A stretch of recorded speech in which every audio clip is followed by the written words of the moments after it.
இடையில வந்து ரசிகர்கள் நம்மளை ரசிக்கிறாங்கிறதுக்காக வச்சுட்டே வந்து அரசியல்லே நம்மளை வந்து ரசிப்பாங்க, நம்மளை வெற்றி பெற வைப்பாங்கன்னு சொல்லி அரசியல் வராங்க. அது சாத்தியமா? எல்லாமே ஒரு போட்டி மாதிரி தான். இங்கே நடக்கக்கூடிய எல்லாமே வந்து அவங்க யார் வேணாலும் யாரெல்லாம் கலந்துக்கலாம். பட் ரிசல்ட் மக்கள் தானே முடிவு பண்ண போகிறாங்க எல்லாமே. அதனால் வந்து யாரும் இங்கே வரக்கூடாது போகக்கூடாதுன்னு சொல்ல முடியாது, நம்ம சொல்ல முடியாது. எல்லா துறைகளிலையும் எல்லாரும் அவங்க தன்னை ஈடுபடுத்திக்க முடியும். பட் மக்கள் நீங்கள் வந்து என்ன சொல்கிறது, மக்களுக்கு தனக்கு யார் வேணும்னு மக்கள் முடிவு பண்ணுவாங்க. எப்படி வேணும், ஏன் வேணும் அப்படிங்கிறத மக்கள் தான் முடிவு பண்ணுவோம். ஒரு மனிதர் நமக்கு தலைவனாக வேணும் அப்படின்னா அவங்க எந்த அடிப்படையில் தேர்ந்தெடுக்கிறாங்க அப்படிங்கிறத நம்ம புரிஞ்சுக்க வேண்டியதான். அது பொறுத்து வந்து எல்லாத்தையும் பார்க்கணும். எந்த துறையாக இருந்தாலும் கொள்கைங்கிறது முக்கியம். கொள்கையை வெளிப்படையாக சொல்லணுமா? கொள்கை சொல்கிறாங்கல்ல, சொல்லுங்க. நீங்கள் என்ன சினிமா துறையில் சாருக்கு தமிழக அரசுடைய ஒத்துழைப்பு எந்த அளவு இருக்கு? சினிமா துறையை தமிழக அரசுடைய ஒத்துழைப்பு எந்த அளவுக்கு? நல்ல மாதிரி தான் இருக்குது. எல்லாமே நல்ல மாதிரி இருக்குது. சினிமா துறையினர் மட்டும் என்ன, சினிமா துறையின பெரிய சினிமா துறைக்கு மட்டும் நீங்கள் அவ்வளோ வேல்யூ கொடுக்கணும் அவசியம் இல்லை. எல்லா துறையும் தான் முக்கியமான, எல்லா துறையும் தான் கவனிக்கணும். சினிமாவும் ஒரு துறை, அவ்வளோதான். சினிமாவுக்கு மட்டும் பெருசாக கொண்டு முடிச்சலாம் அர்த்தம் கிடையாது.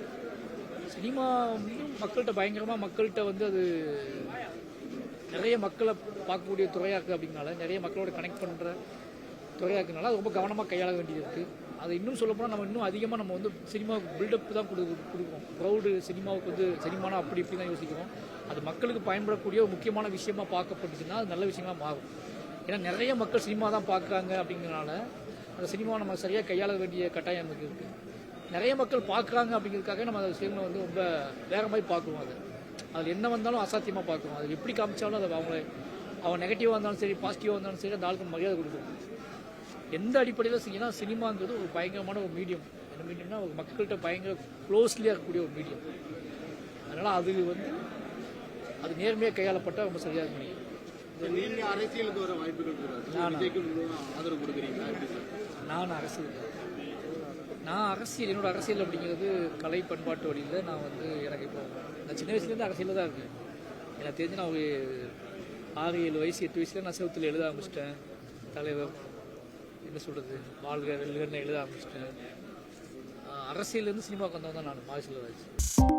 2.66 கோடிக்கும் அதிகமான மக்களின் உள்ளங்களை வென்ற தந்தி டிவியின் டிஜிட்டல் தளங்கள், 1.25 கோடி யூடியூப் சப்ஸ்கிரைபர்ஸ், 47 லட்சம் ஃபேஸ்புக் ஃபாலோவர்ஸ், 25 லட்சம் இன்ஸ்டாகிராம் ஃபாலோவர்ஸ், 23 லட்சம் எக்ஸ் ஃபாலோவர்ஸ், 11 லட்சம் தந்தி ஆப் டவுன்லோட்ஸ், 35 லட்சம் வெப்சைட் மந்த்லி ஆக்டிவ் யூசர்ஸ். அசுரபலம் கொண்ட எங்கள் டிஜிட்டல் கரங்களில் உங்கள் விளம்பரங்களை சேர்க்க வாட்ஸ்அப் பண்ணுங்க 8939888378. Email advt@dttv.in.